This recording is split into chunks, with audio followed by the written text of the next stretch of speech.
for the ultimate source of inspiration, knowledge, and entertainment, look no further. Network Kingdom is a unique platform that brings together experts from various industries. Through networking and collaboration, we create inspiring conversations that educate, entertain, and motivate our listeners. Whether you're a business professional, an entrepreneur, or simply someone looking to grow their knowledge base. Hey people, I'm here again, and of course, I always bring you the most interesting guests. So get ready to listen to this amazing, amazing story. Hi, Reginald. Thank you for being here, and thank you for being on our podcast. It's so good to meet you virtually. Thank you, Omu. Yes. Right. Thank you, Omu, for having me, and I love what you're doing. So I'm glad to be on the podcast. Thank you so much. So how are you doing today? Well, I have this saying: I can't complain because it won't change it.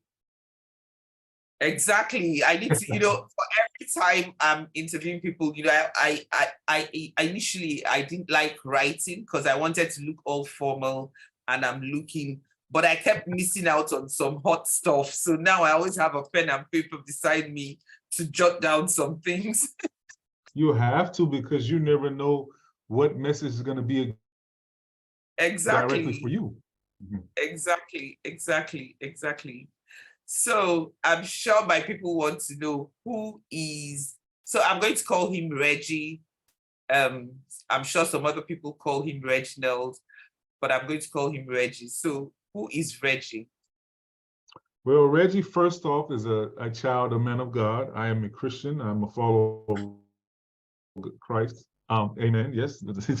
I came from a long way from what they call the streets. I was in prison, incarceration, things like that.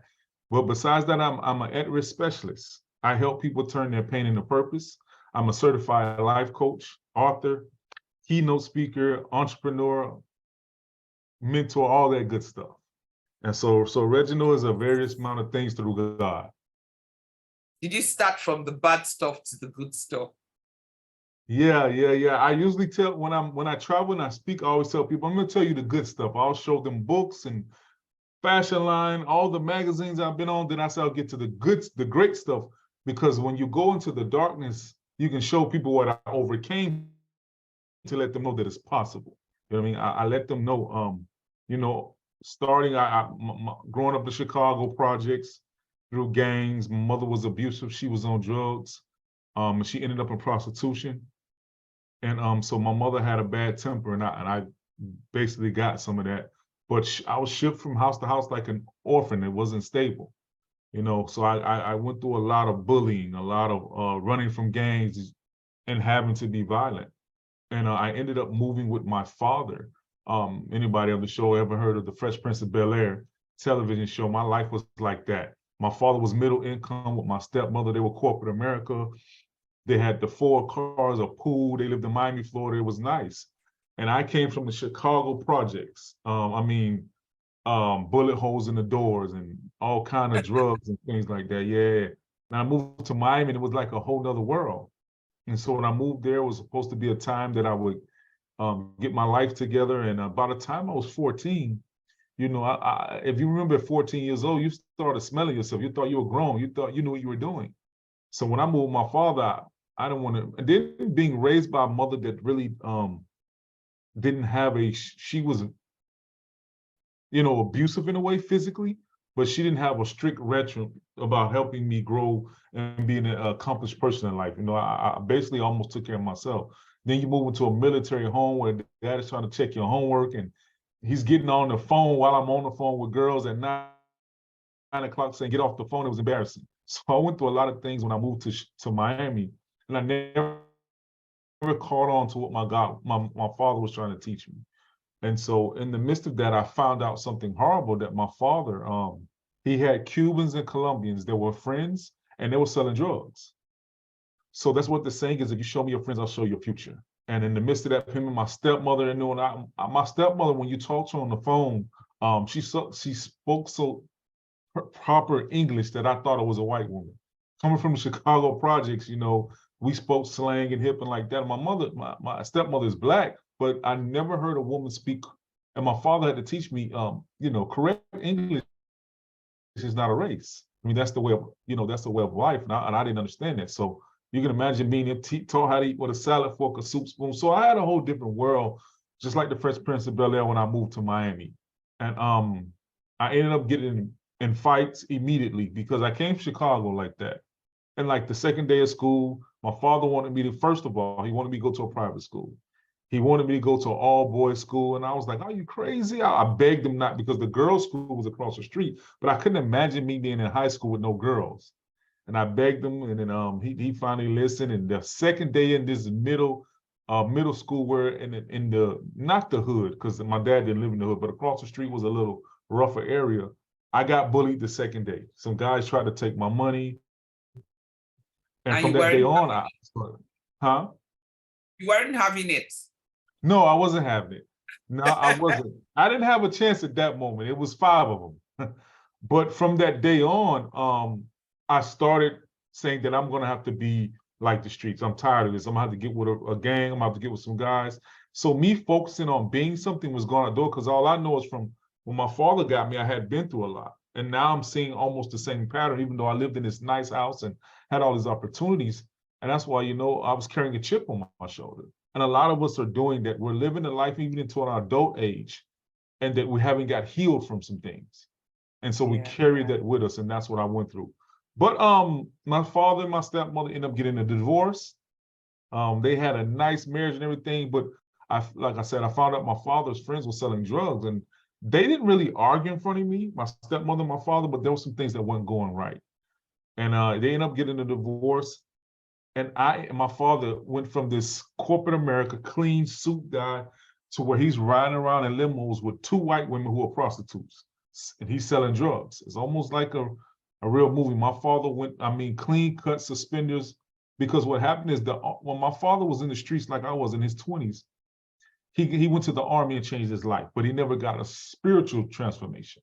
Like in prison, which I'll get into, I accepted God, I obeyed God. He never had that. He was the type of person, if he didn't do drugs and he didn't do crime, he didn't think he needed to be in church. So he never. So when life hit him hard, he went back to what he knew.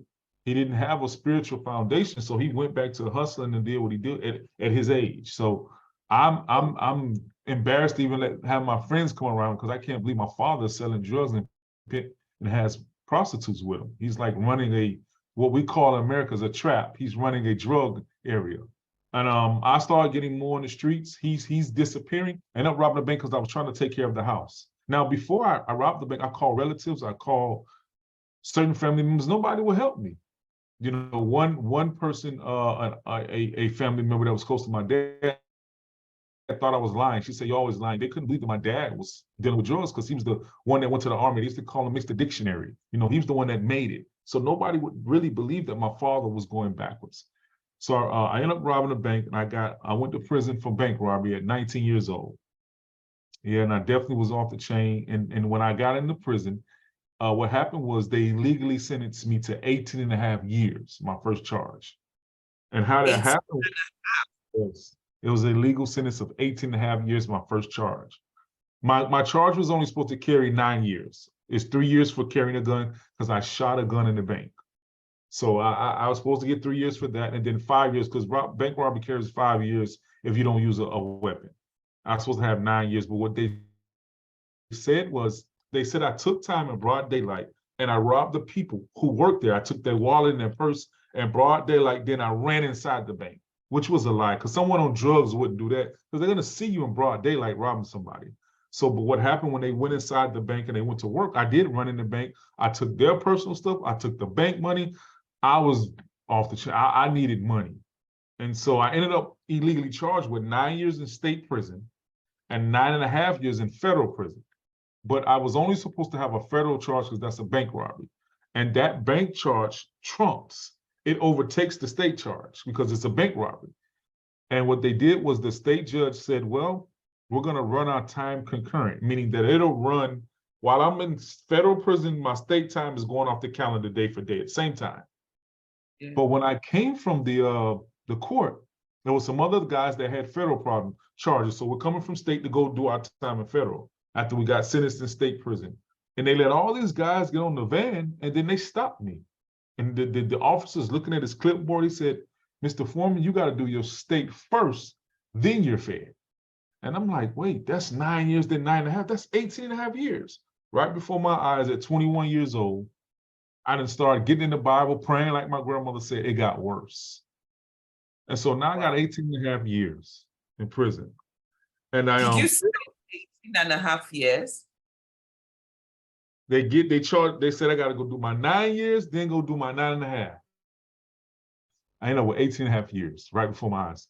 And so now I'm in a state prison, and I don't know what I'm doing.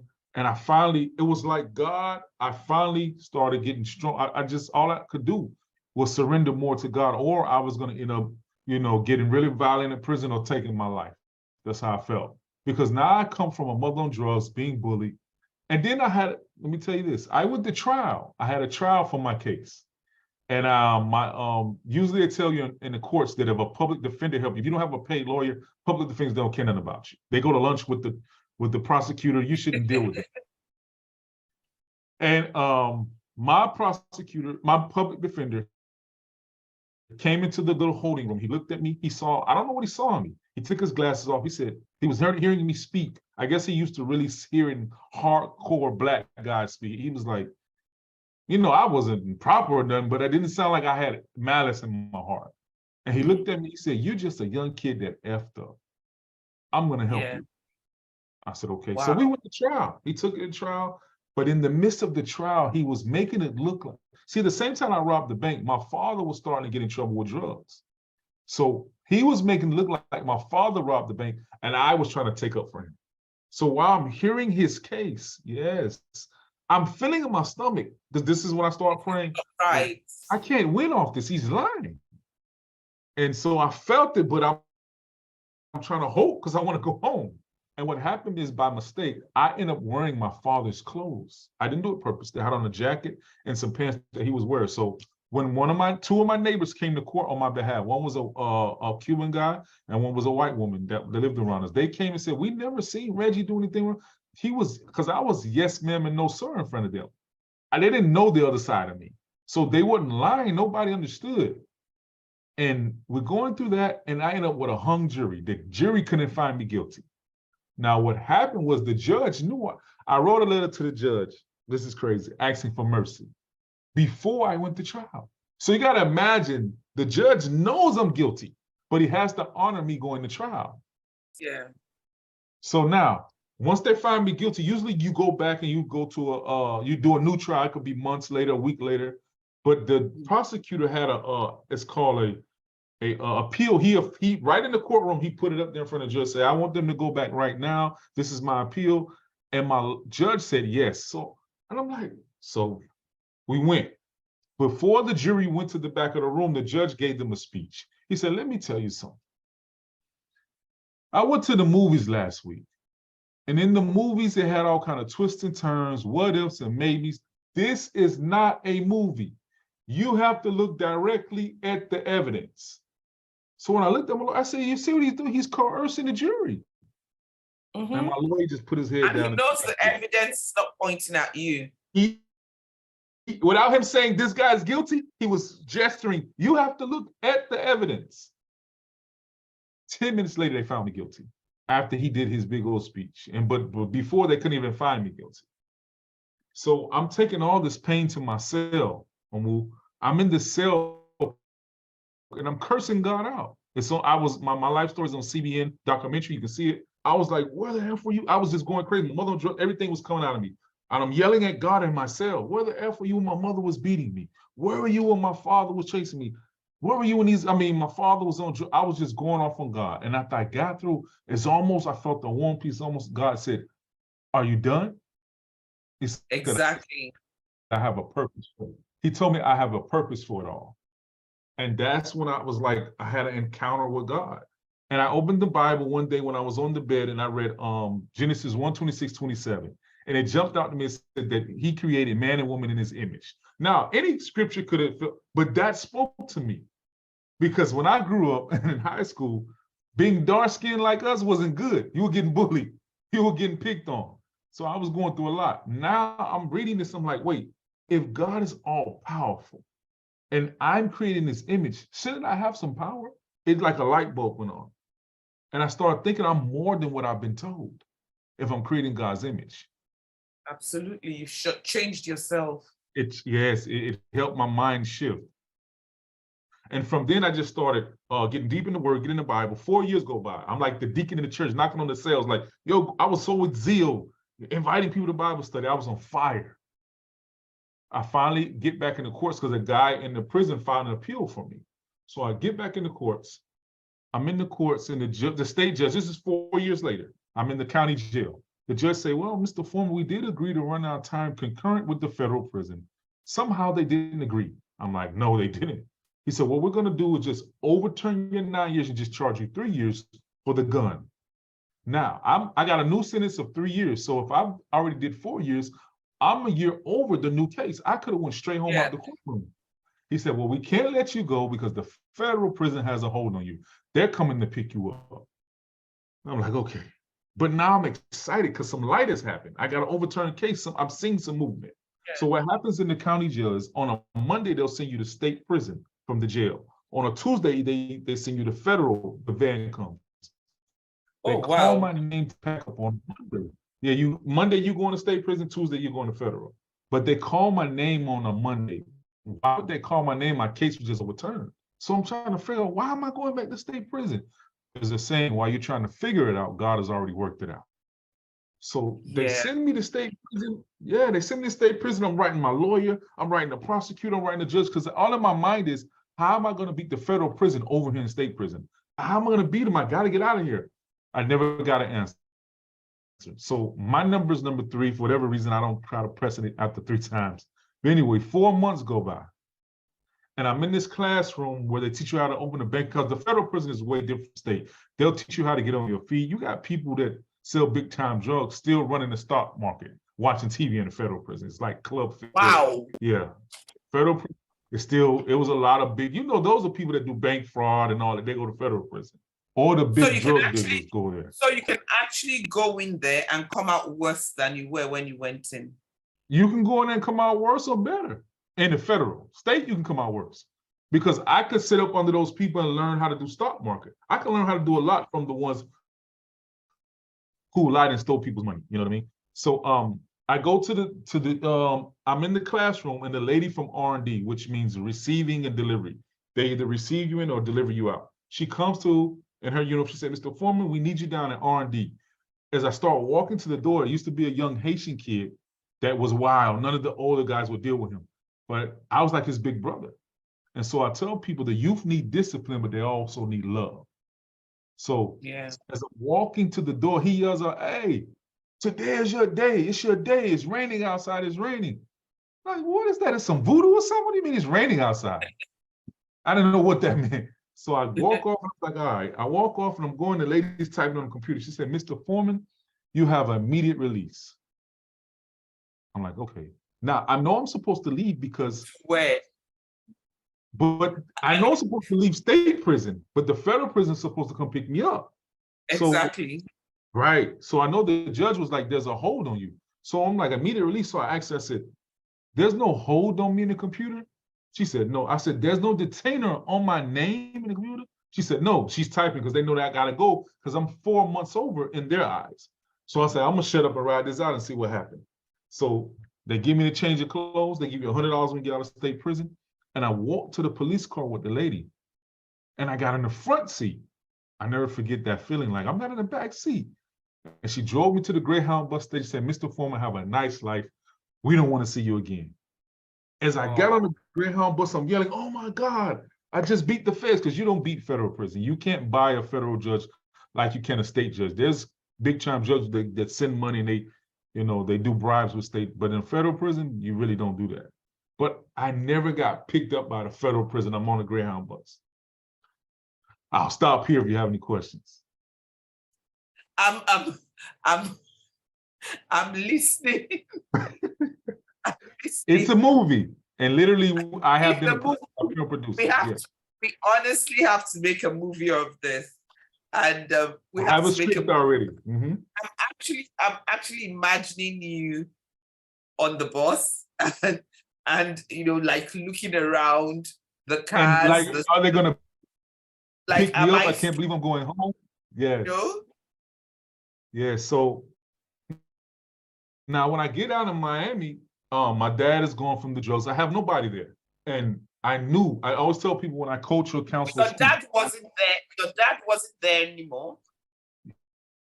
my dad was gone because of the drug. He was running from the DEA. He had got in trouble with the drugs with the Cubans and Oh Colombians. He wow. had disappeared. He was pimping and prostitutes. He had disappeared. So I was without my father for years. I didn't see him again.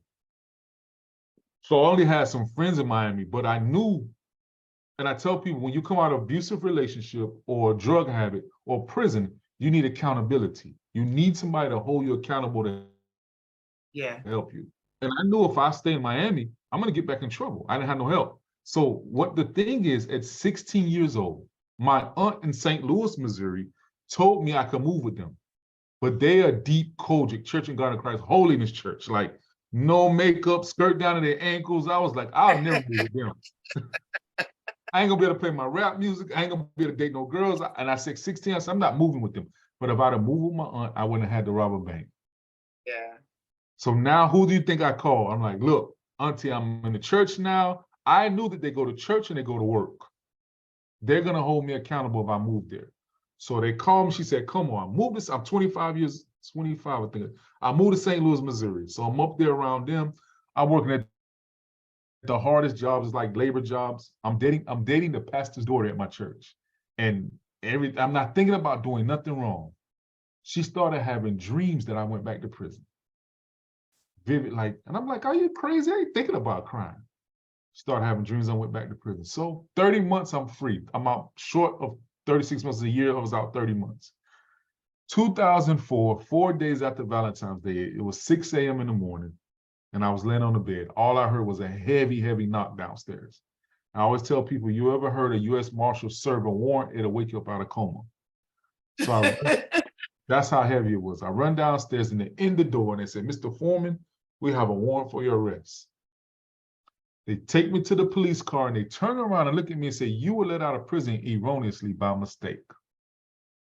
Whose fault? It was their fault.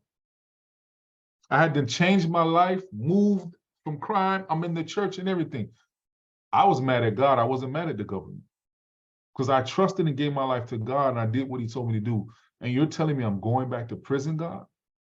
And I was like, God, what kind of God is that we serve? I was gone. And I remember as I got in prison, then it got worse. The federal prison, they wanted me to do the whole 9.5 years. They didn't want to give me the 4.5 I just did because the Fed said we never agreed to running our time concurrent with the state. So that's their time. You owe us 9.5 years. I'm like, I just did 4.5 years. So I'm sitting on the edge of my bed. I'm sitting there, and this older guy walks in. He was a strong man of God. He starts speaking life to me. The guy got a calling, you're powerful. This at that moment, I had a chance to say a bad word, but I don't want to hear nothing else about God. But I did do that. And I tell people you have to accept the help that God sends you because you never know the package of your help. And when he was talking to me, I just hit my head down and crying because I was ready to take my life for real or I'm about to go crazy. But he kept speaking life into me. So after that, I got on fire and I started going around getting myself better. I started joining classes, getting certificates. And this is what I tell people. I'm trying to show the certificates, but this is what I try to tell people. When you're praying to God for help, I have a stack of certificates where I went to classes for anger management, how to better yourself when you get out of prison. I started just occupying myself because I'm expecting to be free. I tell people when you're praying to God to help you, you want a husband, you want a wife, you want to start a business. How are you showing him? How prepared are you for it? How are you showing him that you're ready for the answer, the prayer to be answered? Me, I had 9.5 years. I didn't know when I was going to get out, but I had to better myself in faith that God's not going to let me do this. That guy helped fight the one that was speaking like to me. He knew the law worked back and forth. He had a life sentence in prison. All he knew was the law. He filed my appeal. So I did 4.5 years. I did 3 years, and I finally got 4 years. The appeal gave me the time I did. So I ended up doing 8.5 years altogether. So you did 4 years in the federal. Yeah, I did 4.5 years the first time, 3 years free, came back and did 4 more years. So altogether it was 8.5 years. Wow. Wow. Yes, ma'am. You know, I feel like crying, but then I actually think it's more of tears of joy. Because you know, when they say, when as Christians you say it would end in praise, when that is said to you when you're going through stuff, short of saying to the person, shut up, or you don't know what I'm going through, it seems so far-fetched. And we forget that God also says, in the eyes of God, 1,000,000 years, it could be like a second. So, you know, we're here counting 4.5 years, 3 years, 1 year. That's just like a day in the eyes of God. Well, to God, but it didn't feel like a day. Yeah. You know, I mean, I'm one of those who, when I'm going through challenges, I'm like, God, I know you have my back. I know you, I mean, I know your thoughts for me are thoughts of good. But, you know, this period, you have to just give me the strength to understand, because it's not making sense. Yes, it's not, and it never does, because of what he's preparing us. Absolutely. For. Oh my story gets so much better after that, but then it got hard again. Wow. But when he told me I have a purpose for it, that turned into my ministry. I wrote a book. I've written 6 books, but one of my main books, there's purpose in your pain. And that's what I try when I help people do as an at-risk specialist. I help people understand from molestation, rape. And that's the anointing, the gift he gave me. Can I help everyone? No, but a lot of people, because of the pain I've been through and starting business and stuff I've done after all that we just said, that I always can tell somebody without a shadow of a doubt, there is a purpose for your pain. I'm telling you. Awesome. Awesome. This is totally amazing. Thank you so much, Reginald. And to you guys, I'm out. See you next week. You've been listening to Network Kingdom with Omo Obulor. Remember, if you cannot see where you're going, ask someone who has been there before.